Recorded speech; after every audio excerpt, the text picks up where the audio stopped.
Hey, to change date and time settings on the POCO M6 Pro, first go into the settings.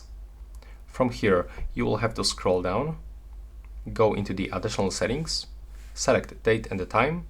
From here, we can set time and the date automatically, but also manually.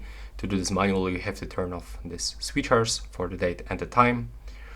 And from here, when you want to set date manually, just click on it, and with these sliders, you can change the date. Click OK to confirm, and it looks the same with the time. Click OK to confirm. Below, you can also set the time zone, so you can pick the region from all of these countries. Next, you can also use the location to set the time zone, and below we can also change the time format in between 24-hour and 12-hour, and also we can get dual lock, and that's basically it. So right now, please subscribe to my channel and see you in the next one.